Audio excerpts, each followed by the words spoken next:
Please be aware that the first hour and a half of this meeting will be recorded so that we can put it onto our website and podcast. We record in audio only. Feel free to use the podcast on our website along with your big book as a resource if you missed the study portion of the meeting. The study portion is also listed on the website so you can follow along. In accordance with our group conscience, October of 2023, we will also be posting our podcast on YouTube in audio only. We feel this is an effective way to carry our message to those seeking recovery in Alcoholics Anonymous. And our study tonight will start on page 30 and will end on page 31. And do we have any announcements?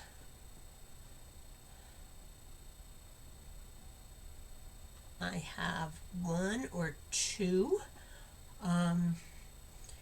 We will have a service workshop for this group on January 28th. That's a Sunday at 3:30 Eastern Time, 2:30 Central Time, and you can adjust for your own time zones.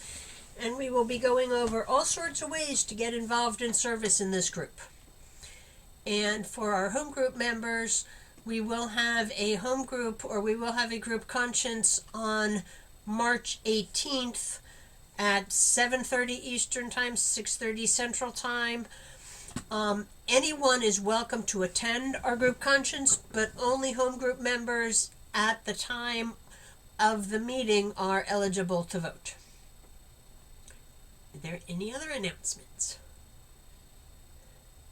Hi family, my name is Jamie. I am a very grateful recovered alcoholic, and also serving as GSR for this group. I gratefully attended Area 64 General Service Assembly this weekend in Nashville, Tennessee, and I will be coming out with my GSR report here in the next couple of weeks. As usual, it will be coming out to you in email,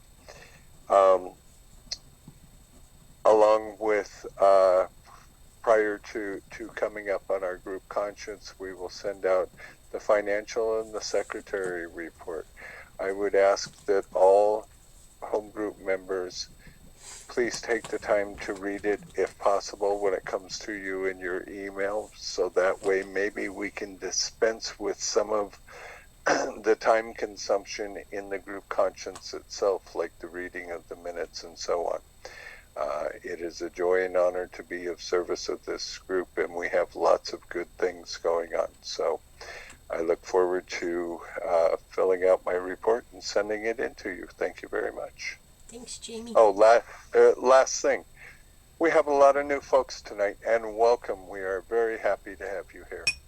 And should you decide you like what we have to offer in this group, and you don't have your own home group, and you would like to become a home group member of this group, we would absolutely love to have you. All you need to do is let me or Trish know. So with that in mind, I hope you will find something here that you enjoy within this group. Thank you very much.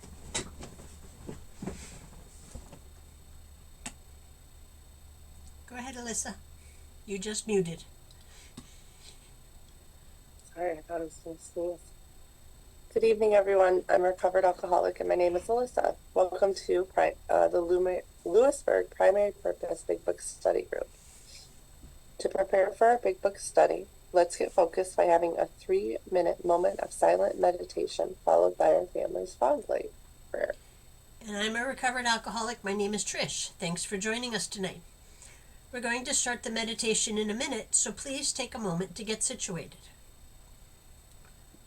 Please be aware of background noises when you are unmuted and sharing as not to distract others or yourself. We suggest we all observe proper Zoom etiquette. If you wouldn't do it in a live meeting, please don't do it here. A friendly reminder, absence of profanity offends no one. Please keep yourself muted during everyone's shares. We will call on you in the order hands are raised. From the foreword to the first edition of Alcoholics Anonymous. We of Alcoholics Anonymous are many thousands of men and women who have recovered from a seemingly hopeless state of mind and body. To show other alcoholics precisely how we have recovered is the main purpose of this book and of this group. For the meditation, some suggestions are: focus your breath and posture, breathe in God, and breathe out self. Take this time to connect with God. Let the craziness of the day drift away and ask God to help you focus on the study. And let's bring in those monks for our meditation.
Let's have our secretary's report.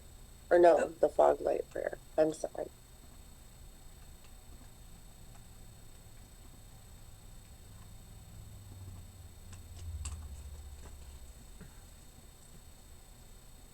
God, let your love shine through us like a fog light, so that those who are lost, sick, and dying can find your love through us.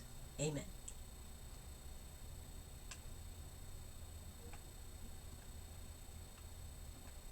Now let's have the secretary's report. Thank you, Miss Alyssa. Thank you, Toe Tap and Pickle. All right. Good evening, everybody. My name is Molly, and I'm your recovered alcoholic secretary.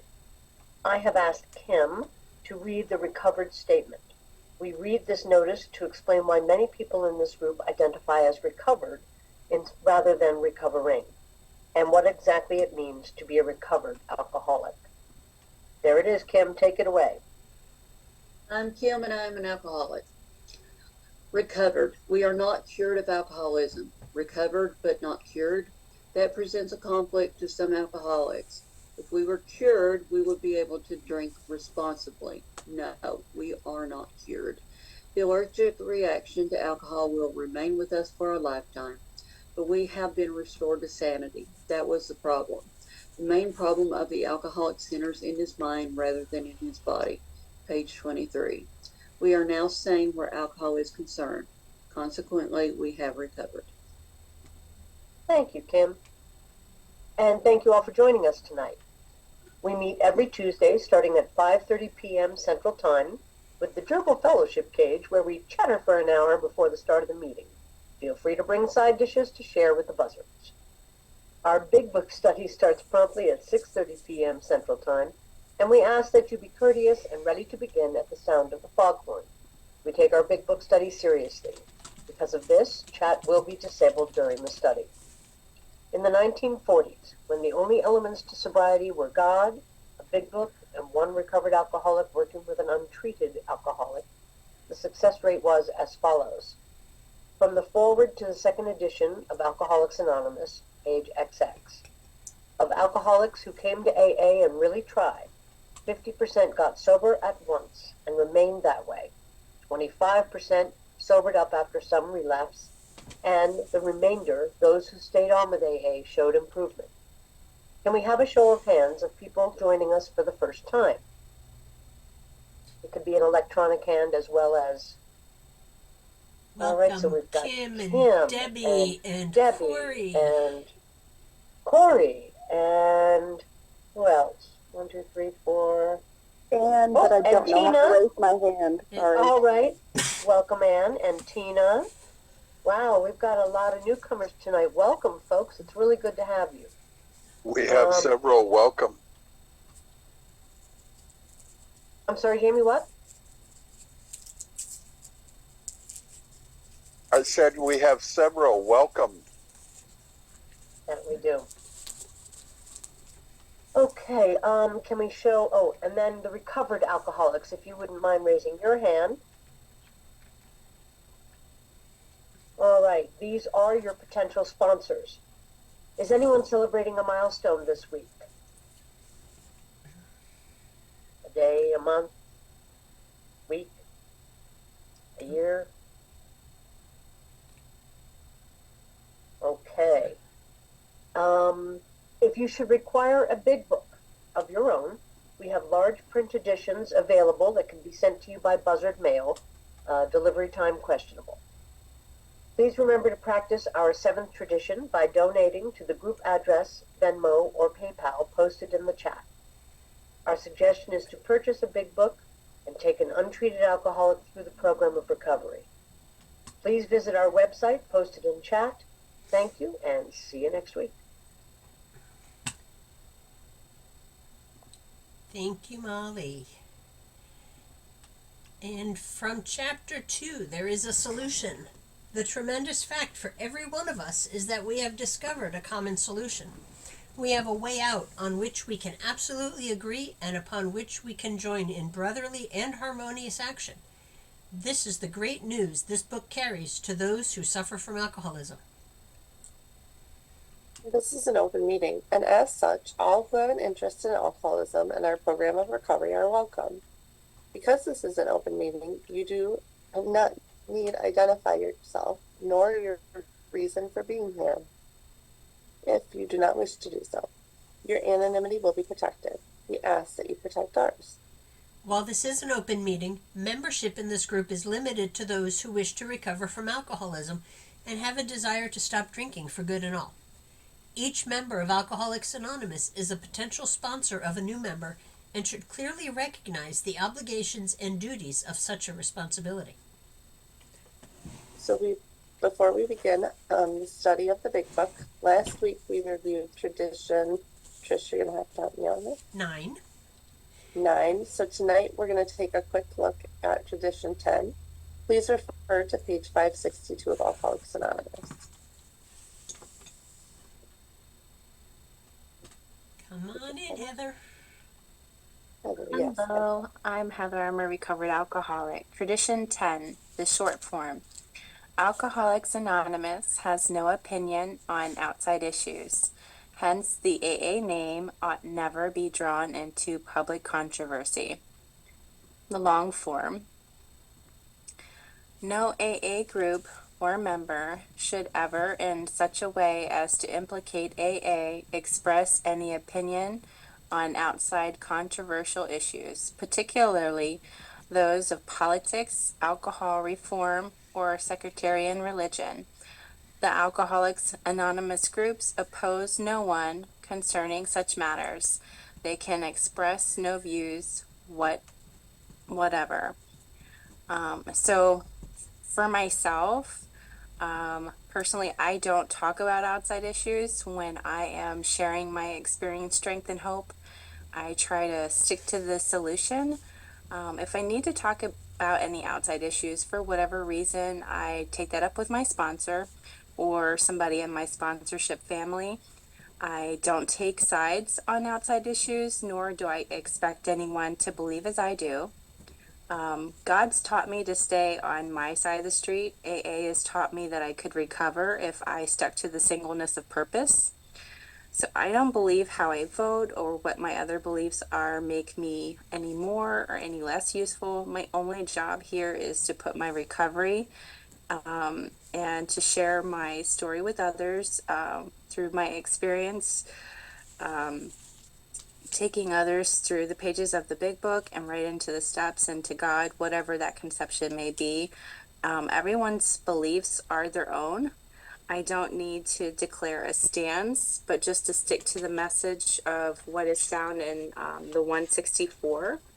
So I've seen groups that have allowed outside issues to come in and to kind of cloud the singleness of purpose. And I have seen it destroy entire groups, which is why I am glad that AA takes no stance and has no opinion on outside issues, and that we can just stick to the message. I am grateful for my experience, and I know everyone has their own. I let go of what's not for me, and God helps me to find what is for me. Thank you. Thanks, Heather. Great job. So, it's now time for this week's episode of That Ain't in the Big Book. We hear a lot of stuff said in meetings that can't be reconciled with the program as described in the Big Book of Alcoholics Anonymous. What follows is one of the things we often hear, along with what the Big Book has to say on the subject. So something we hear a whole lot in meetings is there are no musts in Alcoholics Anonymous. Marilyn, can you tell us what it says on page 78, paragraph 3, please? We must lose our fear of creditors no matter how far we have to go, for we are liable to drink if we are afraid to face them. Thank you. And hi, Anne. As we study, please make use of the pens, highlighters, and rulers so that you can share this experience with another alcoholic. In order for us to stay focused as we study the Big Book, we use the Big Book Study Guide prepared by Joe and Charlie and Krusty Cliff of the Dallas Primary Purpose Group. Tonight we are going to start with reading the blue page, followed by our study portion, Pages 30 and 31. 30 and 31. Mm-hmm. Who's reading it? I'm sorry. Nancy. Nancy. Miss Nancy. And after that page is read, we will ask questions from the imaginary podium, starting back where Nancy began to read on page 30. The answers will be one sentence unless otherwise specified, and multi-part questions are simply a one-sentence answer split up by commas, semicolons, hyphens, and other fun bits of punctuation. Basically, in English, what that means is that we are going to read the material once through and then dissect the information a second time through the question and answer format. Notice how the language in the questions gives us a new light in which to consider the study material. This is important because hearing the questions and rereading the content offers a definite way of comprehending the material covered. After we've completed the study, we open up for comment, questions, and observations based on what was just read. If you have spiritual experiences with this information, you are free to share. Please keep your share on topic and under 5 minutes. At the 5-minute mark, you may hear a timer beep or just get a gentle reminder to let you know that your time is finished. However, Big Book study is not therapy. Should you begin sharing on topics which are more appropriately discussed in a different setting, i.e. a sponsor, please do not be offended when we cut the conversation short and send the buzzards nipping at your heels. For that purpose, we have fellowship meetings before and after our study time. You can never go wrong by commenting on the pages studied, which brings us to the words of one of the co-founders of Alcoholics Anonymous. Sobriety, freedom from alcohol, through the teaching and practice of the 12 steps, is the sole purpose of any Alcoholics Anonymous group. Would you like me to take this part? So how did we arrive at this point? We didn't just open the book to a random page and say, Ma'am, I will let you take it. this is what we're going to read tonight. This meeting started back in January of 2020 in Jamie's house, and then closed down for a little bit, as most meetings did during COVID, and then reopened first as hybrid, and then transferred all the way to be a total Zoom meeting.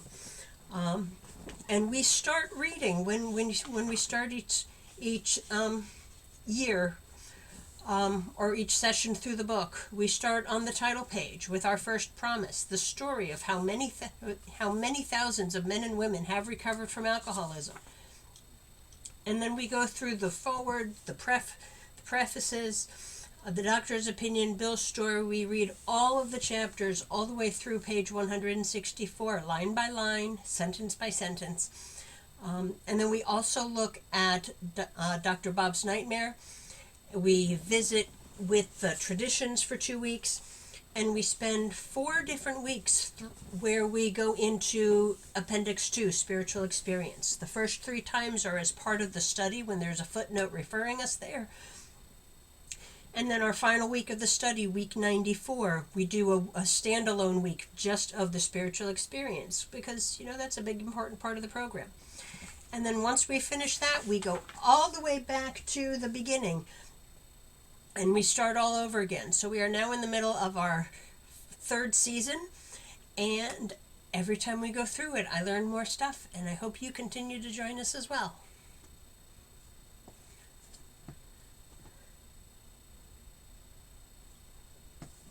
Okay. Before we start the recap, we'll need 5 or 6 virtual hands raised if you would like to be one of our answer readers. Please be aware that the first hour and a half of this meeting will be recorded so that we can put it onto our website. And we are going to start out by sharing. I will screen share what we call the blue page.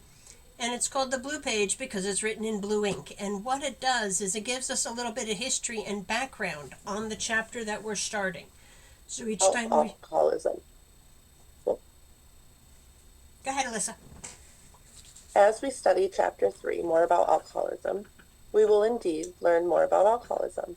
We will learn why it is so vital that we clearly understand the exact nature of the disease and that we know in our hearts that we are victims of a condition of mind, body, and spirit that will destroy us. This chapter includes 4 stories. 3 of them are real and 1 is fictitious. These stories demonstrate 4 more truths about this killer disease that alcoholism is. 1, a permanent condition. 2, a progressive disease. 3, a very patient disease, the insidious insanity. And 4, without spiritual help, is a fatal disease. As we absorb the information and knowledge of this chapter, we will begin to recognize that we are not dealing with such ideas as denial and/or acceptance. We will begin to understand why it is absolutely necessary that we surrender unconditionally to the truth. We will know, without any reservation, that we are alcoholics of the hopeless variety. We are chronic alcoholics. On pages 37 and 38, the first 100 clearly state how we may know if we have an alcoholic mind, the mind which deprives us of the ability to manage a decision to never take another drink, even after we have firmly made that vital decision. The mind that produces the insidious insanity that causes us to drink against our own will. Beginning with the last paragraph on page 42, Fred tells us that this program proved to be for him. It gives us good reason to try the program and see if it will do for us what it did for him. We paid a tremendous price to get here. Let's be willing to do what they did to stay here. Thank you, So Alyssa. this week's study. So Nancy, can you come in please now and read our study, starting on page 30 and ending in the middle of page 31? Anti-Alcoholic, Chapter 3, more about alcoholism. Most of us have been unwilling to admit we were real alcoholics. No person likes to think he is bodily and mentally different from his fellows. Therefore, it is not surprising that our drinking careers have been characterized by countless vain attempts to prove we could drink like other people. The idea that somehow, someday, he will control and enjoy his drinking is the great obsession of every abnormal drinker. The persistence of this illusion is astonishing. Many pursue it into the gates of insanity or death.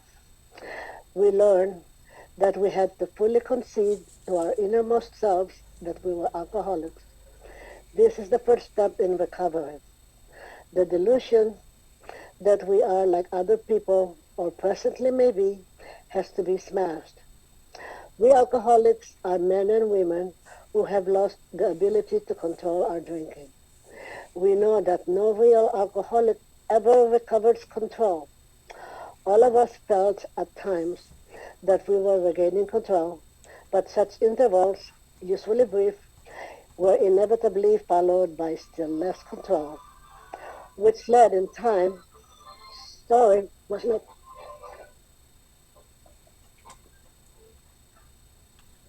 sorry about that. Okay, where was I? We alcoholics are men and women who have lost the ability to control our drinking. We know that no real alcoholic ever recovers control. All of us felt at times that we were regaining control, but such intervals, usually brief, were inevitably followed by still less control, which led in time to pitiful and incomprehensible demoralization. We are convinced to a man that alcoholics of our type are in a grip of progressive illness. Over any considerable period, we get worse, never better. We are like men who have lost their legs. They never grow new ones. Neither does there appear to be any kind of treatment which will make alcoholics of our kind like other men. We have tried every imaginable remedy. In some instances, there has been a brief recovery, followed always by a still worse relapse. Physicians who are familiar with alcoholism agree there is no such thing as making a normal drinker out of an alcoholic. Science may one day accomplish this, but it hasn't done so yet. Despite all we can say, many who are real alcoholics are not going to believe they are in that class. By every form of self-deception and experimentation, they will try to put themselves exception to the rule, therefore non-alcoholic.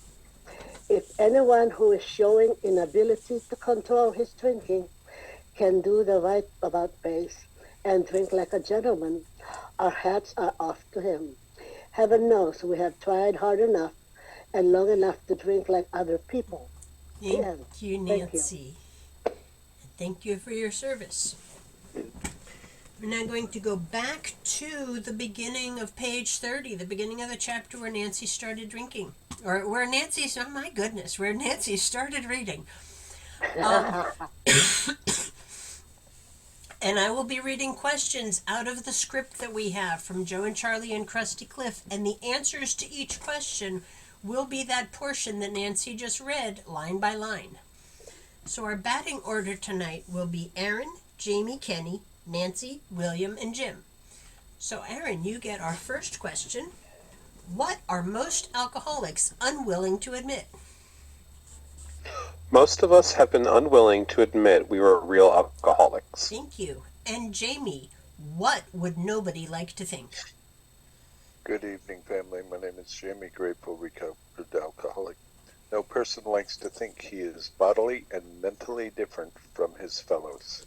Thank you. And Kenny, go ahead and unmute, please. What do our drinking careers demonstrate? Therefore, it is not surprising that our drinking careers have been characterized by countless vain attempts to prove we could drink like other people. Thank you. And William and Jim, you can also unmute. Nancy, next question. What is the great obsession of every alcoholic? The idea that somehow, someday, he will control and enjoy his drinking is the great obsession of every abnormal drinker. Thank you. And William, what is astonishing in the life of an alcoholic? The persistence of the illusion is astonishing. Thank you. Many pursue it Nope, into that's the it, gates just the of one. insanity or death. Hold on. And Jim, where does the obsession or the illusion take many of us? Or, in fact, most of us. And go back to that last sentence William read, many pursue it.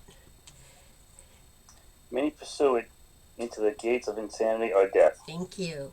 And Aaron, what did we learn that is absolutely necessary for success in sobriety? We learned that we had to fully concede to our innermost selves that we were alcoholics. Thank you. And Jamie, why is this so important? This is the first step in recovery. Until the problem is completely understood, the solution will be out of reach. And Alyssa will be coming in with a couple comments throughout our questions. Thank you, Alyssa. And Kenny, like the obsession and illusion, what must happen to the delusion? The delusion that we are like other people, or presently may be, has to be smashed. Thank you. Nancy, one more time, what is the alcoholic's problem? We alcoholics are men and women who have lost the ability to control our drinking. Thank you. And William, what do we know?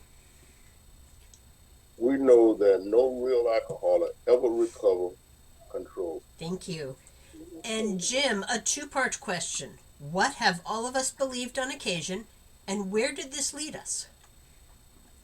All of us felt at times that we were regaining control, but such intervals, usually brief, we were inevitably followed by still less control.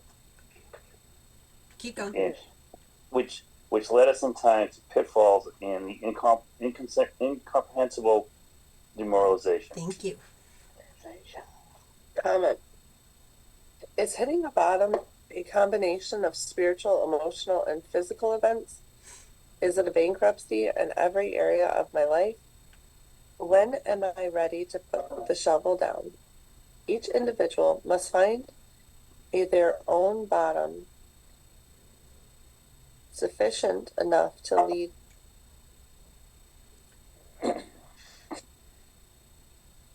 to recovery from alcoholism, and Alyssa's having a little bit of internet issues there.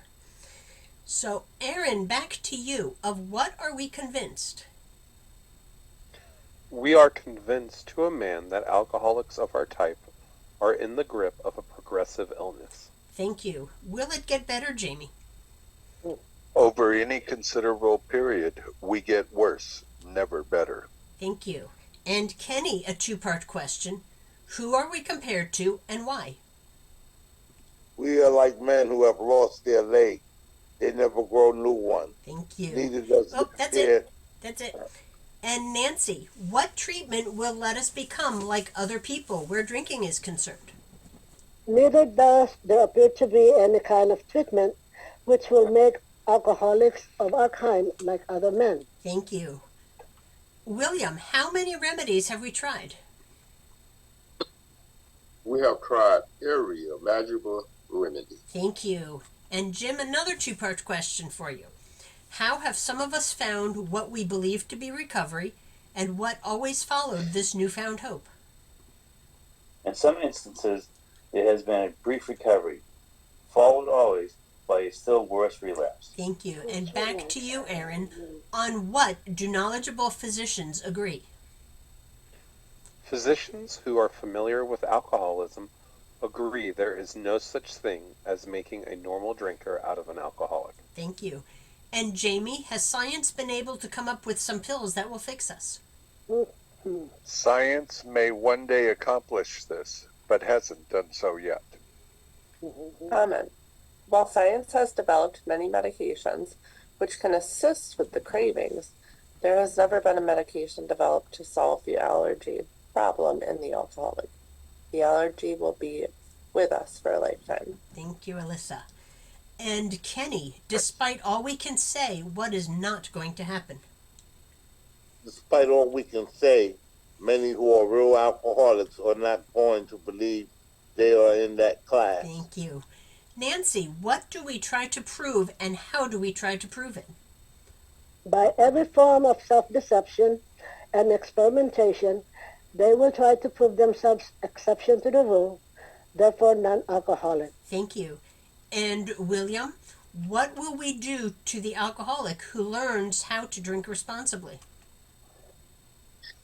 If anyone who's showing, if anyone who's showing the inability to control his drinking can do the right about face and drink like a gentleman, our hats is off to him. Thank you. And this doesn't happen much. We're at the end of our questions with our last question and at the end of our batting order. So, Jimbo, the last question: what does heaven know?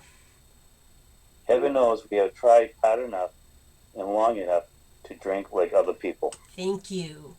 So you may all go ahead and remute and put your hands down, and we will go ahead and open up for comment, questions, spiritual experiences that you have on this reading.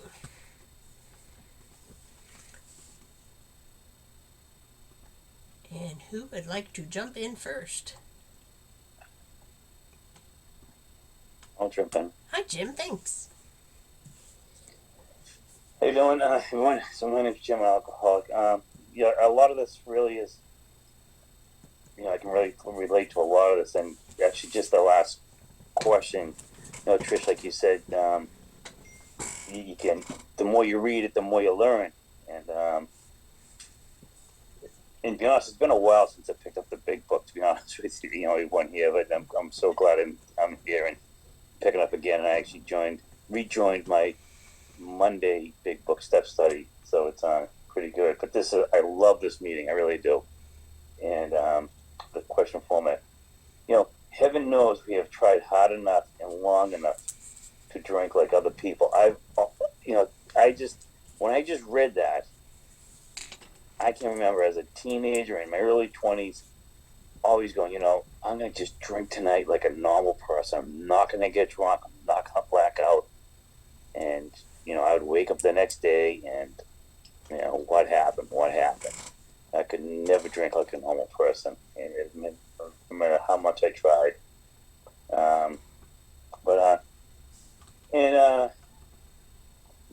The other thing, getting into this in the study here with the science, I don't think science can ever, to the true alcoholic, it's like, even I wasn't drinking for 17 years. I didn't do any AA, but just I never realized until these past 8 years in AA. It's like I was, I had all the isms. I mean, I was an alcoholic, so I wasn't drinking. I felt like, hey, I don't have to drink. I'm good. And I don't even say I didn't really have the cravings, but it's like, I was just, the isms were, and I never identified them until I went into AA. I started, I joined AA, and I'm just thinking, science may come up with something like that, but I don't think science is going to get rid of the isms. There's no way they're going to get rid of the isms. And I think, that's all I have right now. Maybe I'll join in again if something else hits me, but thank you guys. Thanks for kicking us off, Jim. William, come on in. My name is William Michael Harlan. I just want to say hi to everybody. I'm glad to be here. I have practical experience with this chapter. When I first came to Alcoholism Anonymous, I can still remember, I would come into the room and everybody would say they was an alcoholic. And I would raise my hand and I would say I was an alcoholic too. And what we read here today, it took me about 18 months to have this, what right here where it said we learned that we had to fully concede to ourselves, innermost self, that we was alcoholic. This is the first step in recovery, And it was hard for me to do that because I thought I had willpower. I had all this other stuff that I thought had helped me through my life and stuff, but I thought I could apply that to alcoholism. You know, but it's a difference between and accepting and admitting it. You know what I mean? And that's what I was doing. I would admit it, but I never accept it. And whenever I began to accept it, then I began to allow y'all to help me. You know, because you know, it wasn't about y'all. It was about what I could do. You know, and so whenever we read this stuff and go back over it, I get a chance to see myself, and not only what y'all said, but what the book said, you know, and it allows it make me see that in 1939 when they wrote this book, they knew more about me than I knew about myself, and I'm just so glad that God seemed fit to bring me here, you know. So today, I'm so in a day at a time. On Monday, I celebrated 32 years, you know. So it's a whole lot more work need to be done. So I'll just keep coming and be teachable, so y'all can show me the way. But life has got good in those 32 years that I've been here. So thank you. Congratulations, William. Anthony, come on in. Yeah, hi, I'm Anthony, alcoholic. Thank my higher power for my recovery. I'm listening to this meeting. I'm learning a little confusion about the format, but I got to keep coming. It's okay. I just, for some reason, my recovery doesn't let me fully conceive with the reading in my life and all that, so I got to keep coming. And ask the higher power to live from me so I can see, you know, and I can feel and understand. But I understood a little bit what was read so far. I usually listen, and I choose to participate tonight and talk a little bit about it. I like what it said that once you have no legs, and your legs are going back. So I've heard that for many years, and basically, I am who I am. I'm an alcoholic, and that's not going to change. I got to keep coming. So I plan to keep coming, day at a time, moment at a time. I feel that I have a good program. I call somebody on a regular basis every day, and a couple other people, and I'm working in another fellowship. I have a sponsor. I'm working on the steps there. So a day at a time. God easy does it, because I had 27 years of alcoholism out there, you know. And I called earlier and I said, I see a lot of pickles in this meeting, and they taught me I am a pickle. I'm not going to change, you know. So I got to recover, you know. I got to do the program the best of my ability. I think that's funny. It's cute. We laughed a little bit, and that's good for me. I got to laugh. And rule number 62, don't take myself so serious. I'm a senior recovery, man. I'm going to be 69 in April, man. Also, my path, been a long path, too, and I appreciate it. Doesn't matter. All I have is today, this moment. That's all I have. I try to forget about yesterday and forget about the future. I like what they said, too. Don't be afraid of your debtors. I just come into that growth in aspect. I know another gentleman in long-term recovery. He said, yeah, you're doing good. You're doing good. You call everybody every day. You do your phone therapy. You make your meetings every day, for a long time. But you didn't take the few suggestions I've been giving you for over 29 years. I said, okay, I'm all right with it. He thinks I'm not all right because my ego gets in the way, and I'll close with this. I got to let go of all that. But now I come to terms with all these years. I come to, you know, to deal with the creditors in certain areas of my life. Money, prestige, and property, you know. Anyway, I hope my job's not in jeopardy. They're getting ready to day 2 on them next week, so I hope they don't affect me on the midnight. But I'm going to start looking for other work. I put it in God's hands, Godspeed. Easy does it, Anthony. Everybody have a nice, peaceful recovery day. Good night. Thanks for letting me share. Pass Anthony, alcoholic. Thanks for being here, Anthony. Thank God. Hi, Jamie. Well, hi, Trish. Good evening, family. My name is Jamie, very grateful recovered alcoholic. And so grateful for all of you being here tonight and all of you joining us for the first time. And I want to start out with this before I talk about tonight's reading. Yes, we have a long format. A lot of people hate that, but everything in the format has a purpose and intention. And it's to bring home some very important things in our program, like the traditions and how important that they are. And sometimes what throws people off are the questions, because we're not used to being asked questions when we're in a big book study. But the questions are designed to give us a new light and a new perspective in the material that we're reading. And if you continue to come back and join us, I promise you it will do exactly that. I've been doing this book study for 4 years now, and I started studying it this way for about a year before I started this book study. And I have learned so much. I learned more than I did in my first 27 years of sobriety. And that has been a huge blessing. So on to tonight's reading. And next week I'll be back at home and doing this from home. Chapter 3, more about alcoholism, is still in the diagnosis part of our disease. From the doctor's opinion to page 43 is all about learning how to diagnose our disease. Anybody in this room, because somebody told you that you were an alcoholic, diagnosed you with alcoholism or anything else, so you came to AA? Well, they were unqualified. They may have recognized alcoholism in you, but they were unqualified to tell you. Because the truth is, folks, we are the only ones who are qualified to qualify ourselves. So this 51 pages in all give me all of the information that I need to be able to qualify myself as an alcoholic. And I love the way, and this particular chapter that we are reading tonight is about two things. It is about the mental obsession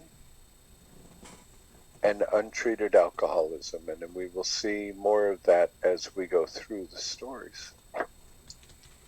Now, I love this. Most of us have been unwilling to admit we were real alcoholics. I admitted I was an alcoholic for many years before I ever came to Alcoholics Anonymous. However, I didn't know what a real alcoholic was until I opened up this big book and learned through this 51 pages that I'm talking about the difference between a heavy moderate drinker, or a hard heavy drinker, a moderate drinker, the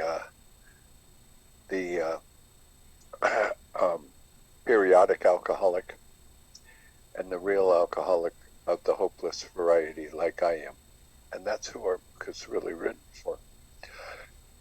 No one likes to think he is bodily and mentally different from his fellows. I always knew that there was something different about me, but I could never really pinpoint what it was.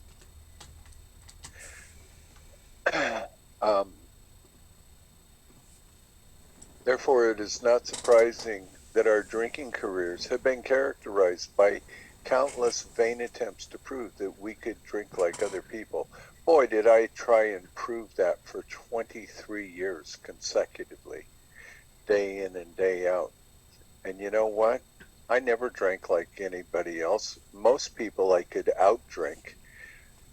Most of the time, I could still be the designated driver even when drinking. I had a very high tolerance to alcohol. It certainly had its effect on me, but I could drink an awful lot. The persistence of this illusion is astonishing. Many pursue it into the gates of insanity or death. Here's a consideration or a thought that I'd like to share with you. When I finally got to detox, they asked me this question: if I was suicidal or homicidal. We never talked about the gun that I had in my mouth. We never talked about me putting an arrow of a hunting bow through somebody's bedroom window. But I said, no, I'm not suicidal and homicidal. And then they asked me this question that was proof and evidence that I was. They asked me if I ever got behind the wheel of a vehicle under the influence of alcohol. And then they asked me if I didn't think that that was suicidal and homicidal, and how could I deny that at that point? So it was very, very, very clear to me. We learned that we had to fully concede to our innermost selves that we were alcoholics. This is the first step in recovery. I have no delusions that I am not like other people. I know I'm a half a bubble off center, and I have learned that the rest of you have great coping skills. But I am in a fellowship where I am among my people. I am people who are just like me. In the doctor's opinion, it tells me three very vitally important things about my disease. It tells me that I have a spiritual malady, meaning I'm disconnected from God. That I have a mental obsession, which this chapter talks about, and that I have an allergy that sets on the phenomenon of craving. There are lots of people in the world who have spiritual malady who are not alcoholic. There are lots of people who have mental obsession who are not alcoholic. But they don't have something that I have. I have the physical allergy that sets on the phenomenon of craving, and when you couple that along with mental obsession and the spiritual malady, it really truly does make for a helpless chronic alcoholic. This part here where all of us at times felt we were regaining control, but such intervals, usually brief, inevitably followed by still less control, which in time led to pitiful and incomprehensible demoralization. I never stopped drinking in the 23 years. There were days I would say, I'm not going to drink today, and then I'd be down at the liquor store buying alcohol and drinking. I obviously failed to manage the decision to not drink today.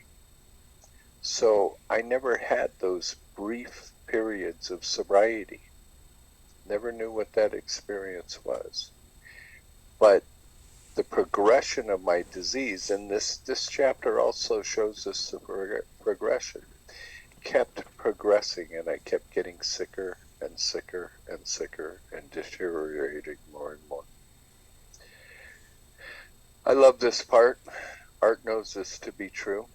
We are like men who have lost their legs. They never grow new ones. I used to say, when I was sitting in meetings with my mom, I used to say, yep, ain't that right, Mom, when we read this part in a meeting, because my mother lost her leg due to walking through a sliding glass door drunk. And it took her until she was 10 years sober to get honest about that. But that is what happened.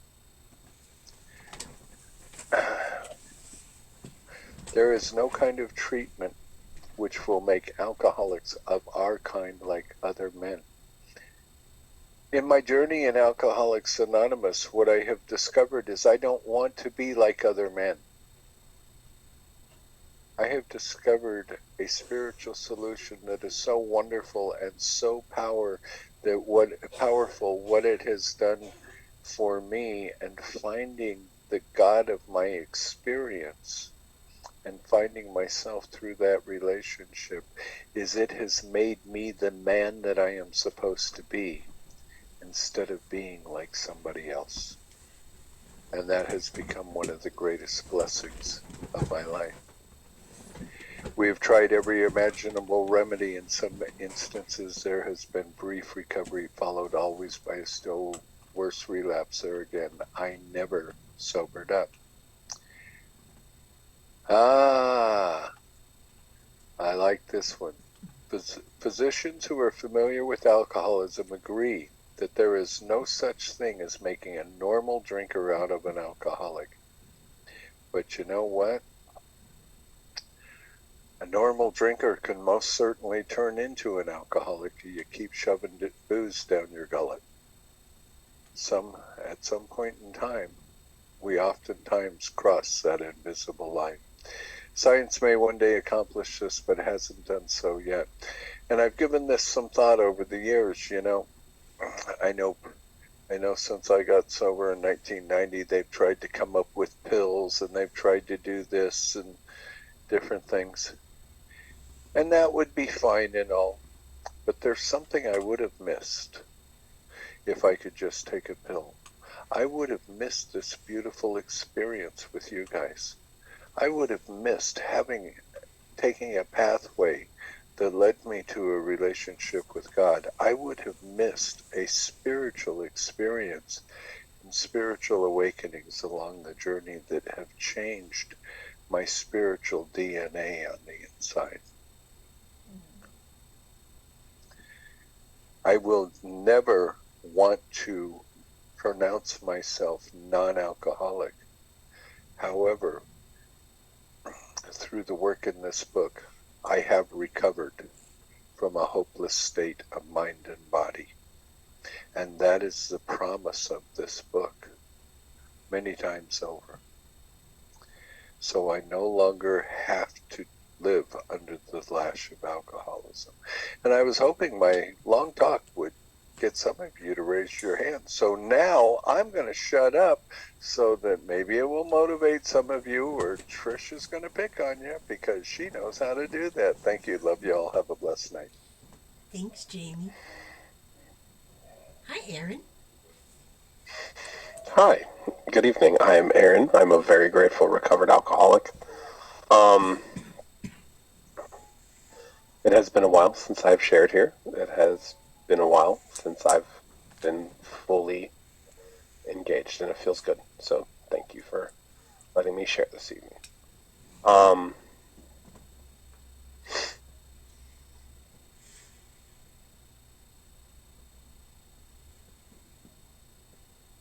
Thanks for putting me out there.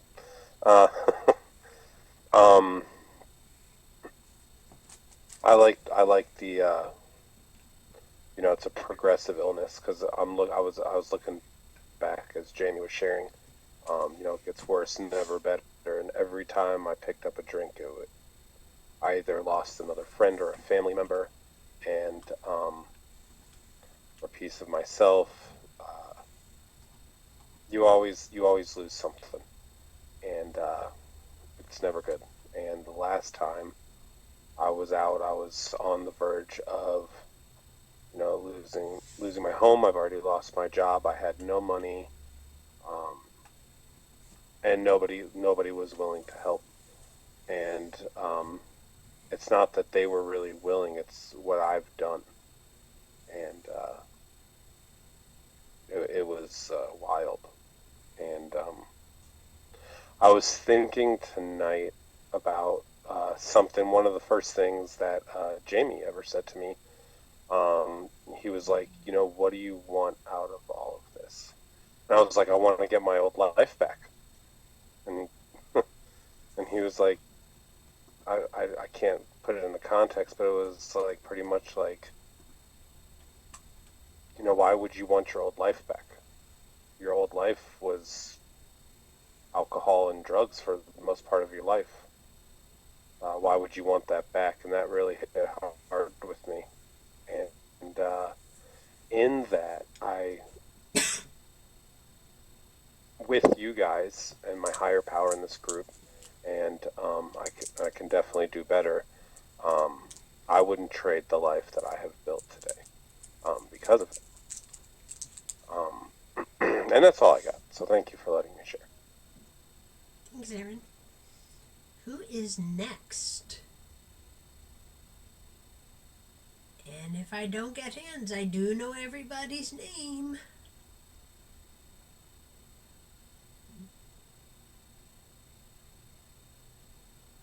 Rick, are you there?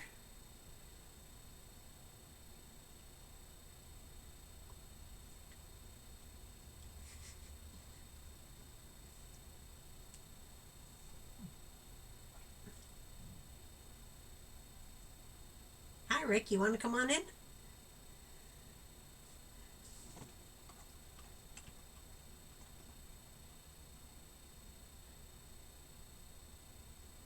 You are still muted. everyone. Rick Alcoholic. Thank you for all the shares, and Jamie, always thank you for the way you share and put your thoughts and your experience out there. For me, the idea of having to smash, I had to smash the idea that I couldn't drink like others, and I had a difficult time with that.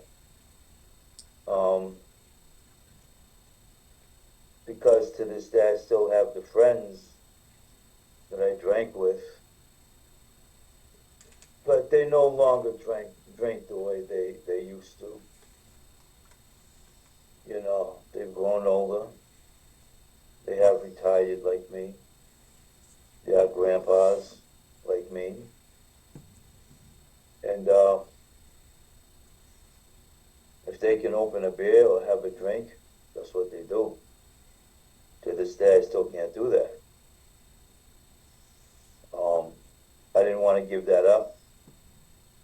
I'm the one, I didn't know if I wanted to try and control my drinking. I just wanted to drink. I wasn't happy when I came here.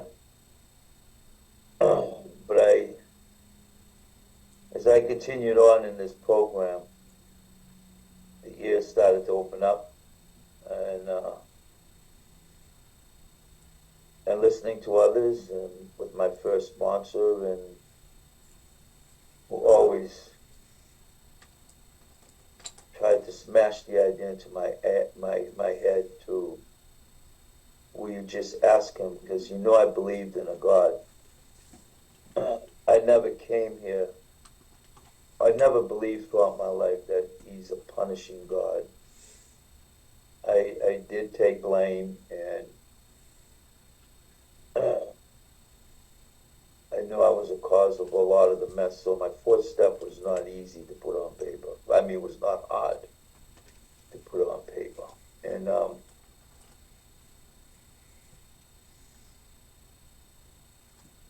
but continuing on, as I wanted to do, I have no idea where I'd be today. There are things happening in my life today that I knew wouldn't be happening.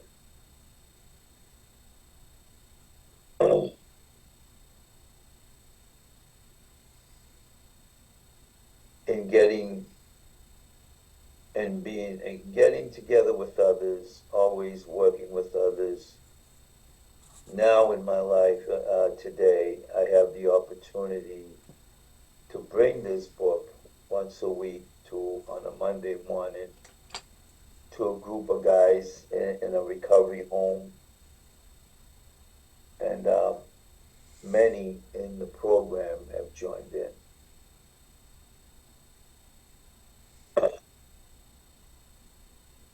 I want them to see there is nothing to fear with this stuff. But anyways, for me, I had a hard time accepting what was being laid at my feet because of Rick. I was on one big pity pot.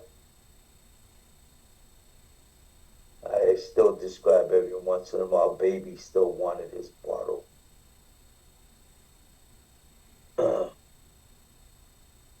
That's just what I was. It's just what we are. Today I have a life that's very good. And I know how it happened, and I know where I belong. It's a program that I fell in love with some time ago. I don't have a date on that either. I just know today this is a program that's let me live a life that's not designed by me.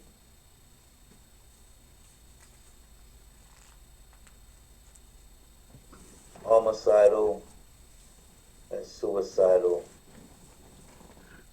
as Jamie says, made me think how often I was both at the same time.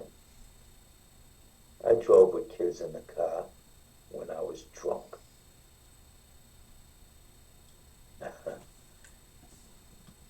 So when you listen in the rooms, you hear something that makes you think, uh-huh, you did that several times.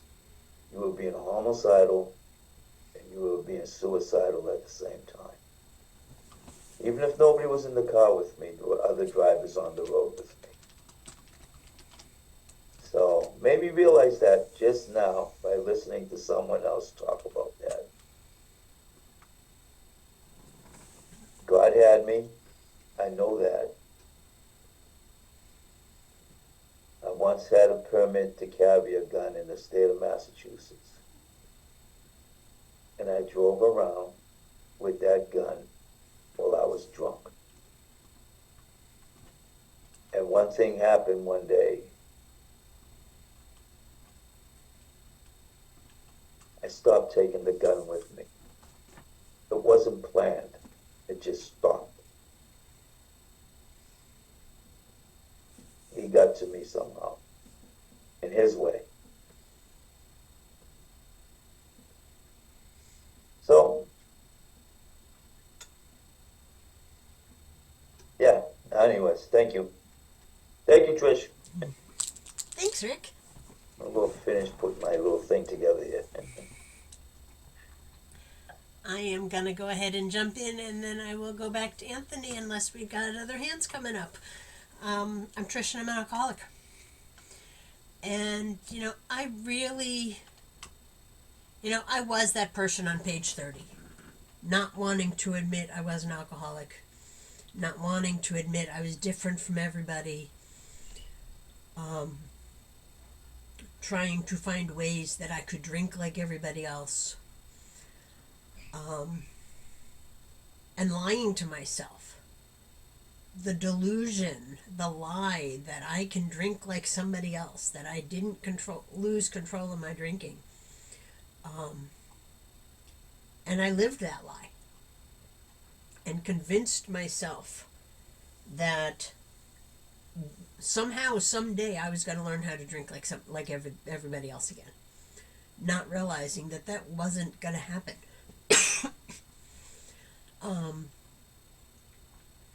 And then coming in here and realizing that there wasn't anything that I could do about it because of that allergy.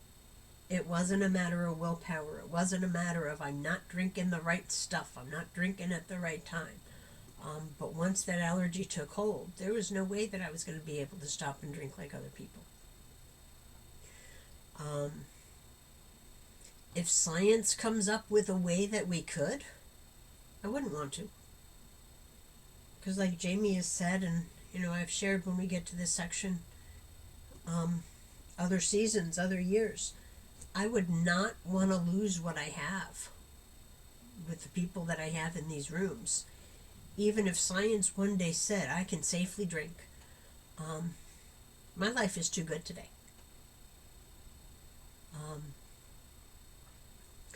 And that allergy is going to be with me forever.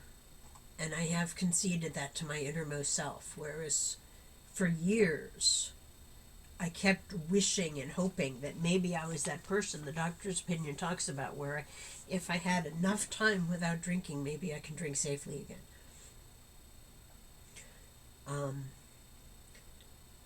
But then I had to be convinced that this is a progressive illness, and I saw that progression in my drinking. I saw that progression in my in my thinking, in the ways in things that I did. Suicidal, homicidal, absolutely.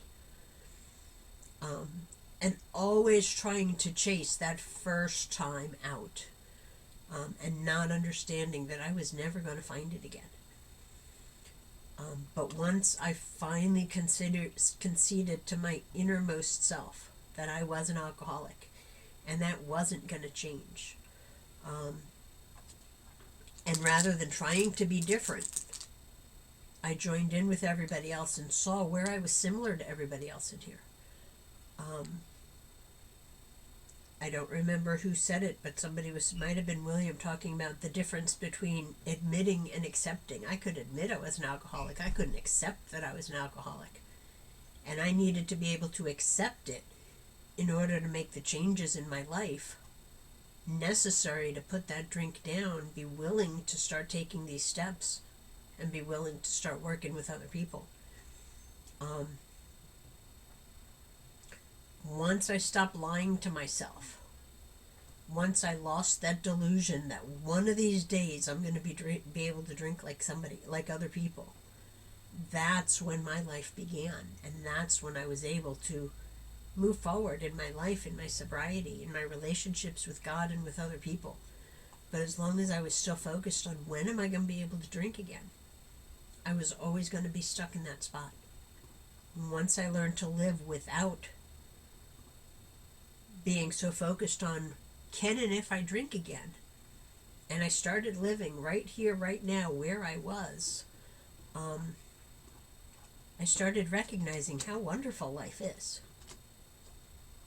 And learning, once I get willing to put that drink down and live in the here and now, life is great.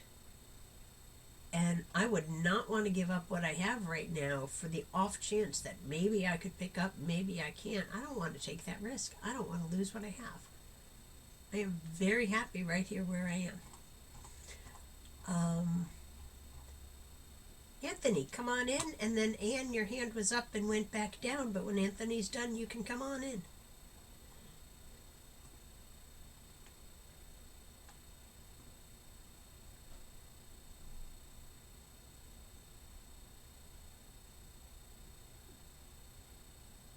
Anthony may have stepped away. Anne, come on in.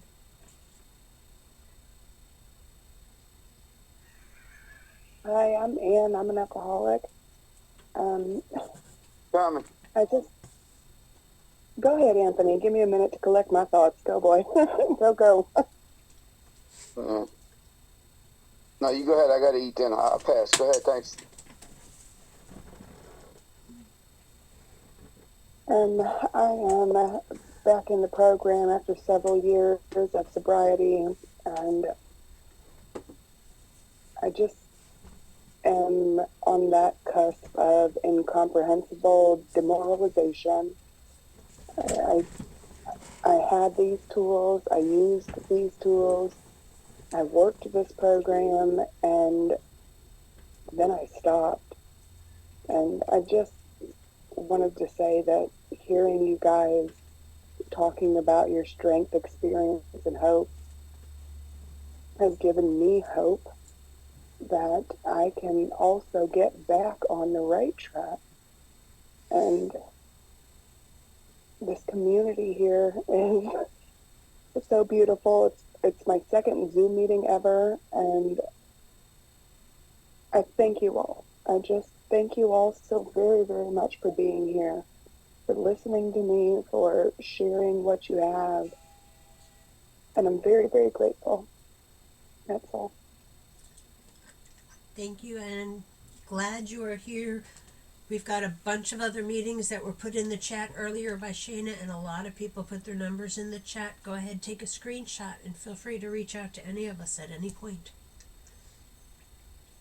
Hi, Terry. Come on in. Good evening, family. I'm Terry, recovered alcoholic. I'm glad that we're talking about this being a progressive disease, because I've never had to prove that, but I get to listen to people like Anne and several others that I've run across in meetings that shared their experience with me about what it's like. So, Anne, we're so glad you're here, and welcome. And thank you for reminding us that this is a progressive disease. And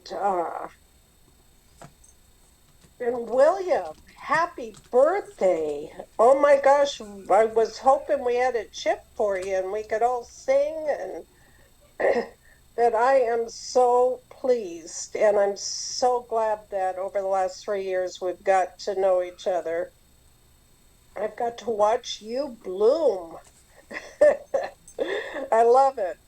Um, so I always thought I could drink like other people because I was a controlled drinker once I had kids for about 16 years. I think I controlled my drinking rather well. And when I was drinking with others, um, even though I only had one or two beers, I would still turn into a monster. I'd embarrass myself, I'd get obnoxious, I'd get argumentative, but still telling myself I could drink like other people because I only had a couple drinks. But the progressiveness of this disease did catch up with me a year or two before I got sober. And those 2 and 3 beers a day just didn't do the trick anymore. So I had to keep adding and adding and adding. And, drinking my allotment. And then I had a stash of warm generic beer that I had hidden all over the house. And I could open that beer with nobody hearing it. I thought that was so cool and that I had such a great talent because nobody knew that I was having another couple, 3, 4, 5 beers a night because those 2 beers weren't helping me anymore. So I had to keep adding other things to the recipe. And when I got here, I was still denying that I knew I was an alcoholic, but I wasn't like you guys because I controlled it for 16 years. And if you guys could just show me how to get back to controlling it, then I'd be just fine. Well, for some reason, people still stuck with me and they loved me anyway. And they let me call them and talk to them, and with my crazy thoughts about how I was going to get back to being a controlled drinker. And then little by little, I would watch somebody, that was dear to me relapse. And the first time it happened, I was absolutely floored. I was just devastated. And as far as I know, she never made it back here. And a couple of my other friends had passed away because they couldn't get back. So, Anne, you made it back and we're here for you. And one more thing William pointed out is that part that said we learned. That word learned hasn't escaped me till tonight. We learned that we had to fully concede to our innermost selves that we were alcoholics. I had to learn that. It isn't something that I just read and go, oh, okay.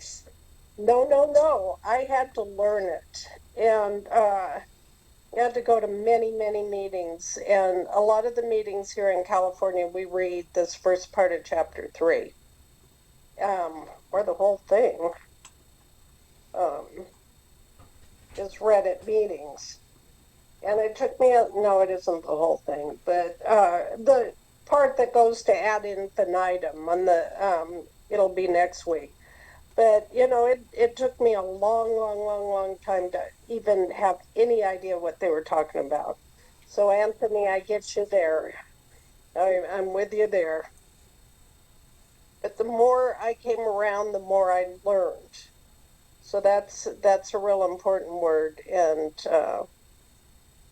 that I hadn't really thought of before. So I'm glad I came tonight. I love you all, and I'll see you next week. Thank you, Terry. And William, I don't want you to think we forgot about you. Here is your chip. We sing? We can sing. We have to sing to William. Thank you so much. Thank you, Oh, thank you, yeah. thank you. 2, 3. Happy birthday to you. Happy birthday to you. Happy birthday, dear William. Happy birthday to you. Keep coming back and read the book and call your sponsor and take the steps. Congratulations! Happy birthday! We do have a lot of fun in here, but we've got to celebrate these big things too, because, you know. Thank you. You'll forever be in my spirits. Always, no matter where I take meetings or where I go, always take a piece of people with me. You know, definite tendency been part of my sobriety and stuff, and I keep coming. You know, because more is being revealed. So thank you so much. Thank you, William. Thank you, Tim, and thank you, Tim. Thank all of you. Who is next? We still have time. Does Anthony still have his hand up, or it never got dropped? Anthony's hand is still up. He said he was going to eat. Yeah, he said he's going to eat his dinner. So, Anthony, you can jump in or not. There is time, folks.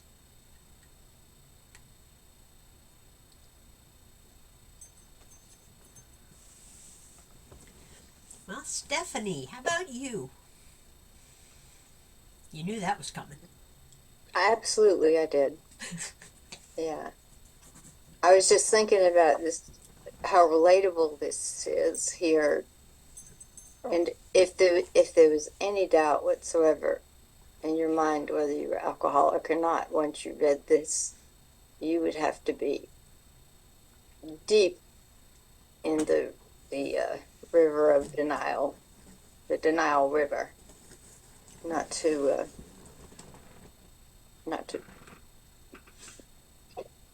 face it, the facts. And I certainly can attest to the progression.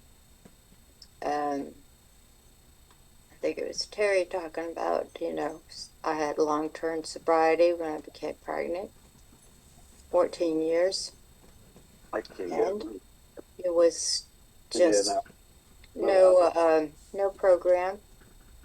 It just took one sip of a beer on the beach, and not long after that I was drinking worse than I was when I stopped. So there's no doubt in my mind that disease kept growing. Even though I wasn't drinking, it was growing and getting stronger and stronger and stronger. And then when it hit me, when I took that first drink, I had no defense against it because I was not in a program and I had no tools. And I succumbed. And I thank God that I found AA. Or God led me here. That's all I got. Thanks. Thanks, Steph. I'm glad you're here too. Anthony, are you back?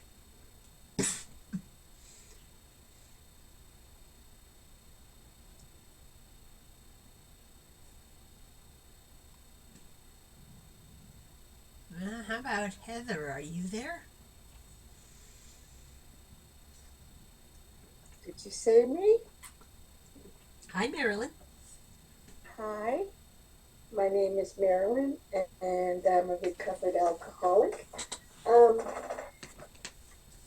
What really stands out to me is all of us felt at times that we were regaining control, but in intervals, usually brief or inevitable, followed still less control, which led in time to pitiful and incomprehensible demoralization. That really, really sticks with me because I was full of self-pity, and I wasn't it was incomprehensible demoralization because you know what, I hadn't had a clue what was going on with me. I didn't know about my disease. All I knew was that I was an alcoholic, but I didn't know what it was. But I like to say, like, the demoralization, to me, I see myself as I was one of those junks that was falling down. I would go to the bar and I'd pass out at the table. I also don't remember, but I was told that I was walking in the middle of a intersection, busy intersection, and somebody saw me, and I didn't even know who the person was, but I know the person, but I didn't know who the hell he was when he told me who he was. Like I was just so lost in the disease. And, you know, I never ever want to forget that, like where I came from. So this chapter, like just reading that pitiful and incomprehensible demoralization, I can really relate to that. And the other one, science will never, science may one day, science may one day accomplish this, but it hasn't done so yet. And then I put in brackets, it never will. And I thought to myself, you know what? If it ever did, why would I still want to get my head stupid? You know, like, no, thank you. You know, and it's a one day at a time for me. And, but I mean, I still have to go back to that incomprehensible demoralization. I can't believe, like, I can believe it, but I know the feeling. I know what I went through to find sobriety. I had to go through all this stuff in order to get here. So on the other hand, I'm really grateful because I found a better life. I found a way out. I found you beautiful people. I found a lot of experience, strength, and hope. And Alcoholics Anonymous has so much to offer. And I'm grateful for that. God has led me on a beautiful path. It's a life. I'm living a life that I never ever thought that I would ever be able to live, considering being such a such a such a drunk, such a drunk. So I am grateful, and yes, happy birthday to William. That's awesome. Very nice. Okay, thank you for letting me share. Have a good 24, everybody. Thank you, Marilyn. And Alyssa, are you there to read our closing?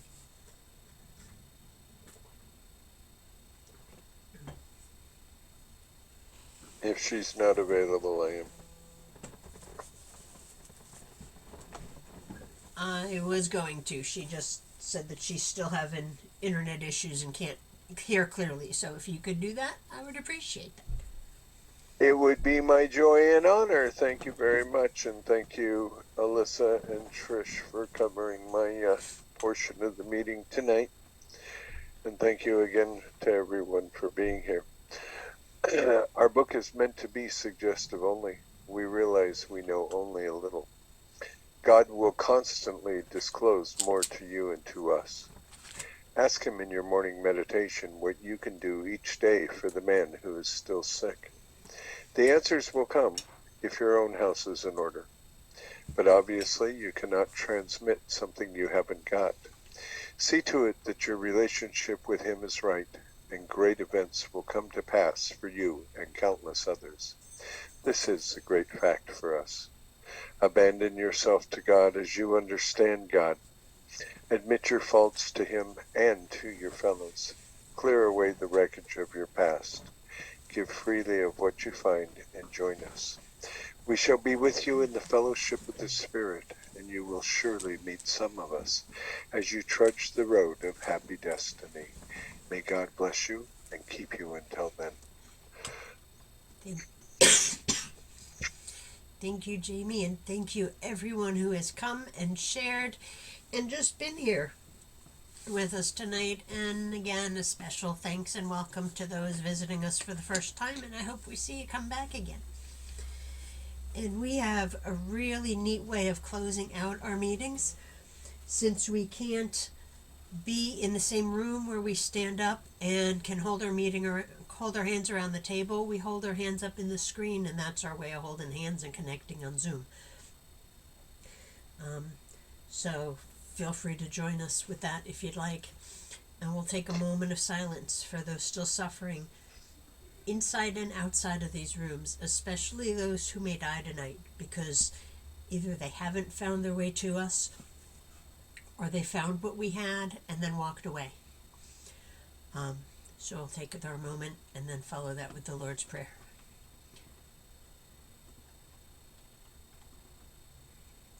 Thank you. Who brings us from shame to grace if we let him? Our Father, who art in heaven, hallowed be thy name. Thy kingdom come, thy will be done, on earth as it is in heaven.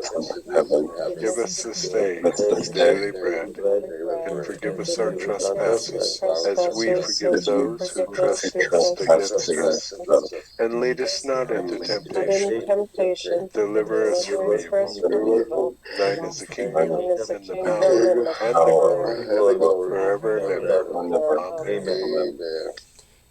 Thank you, folks. Everybody. We're gonna shut Glad off to the see recording. y'all.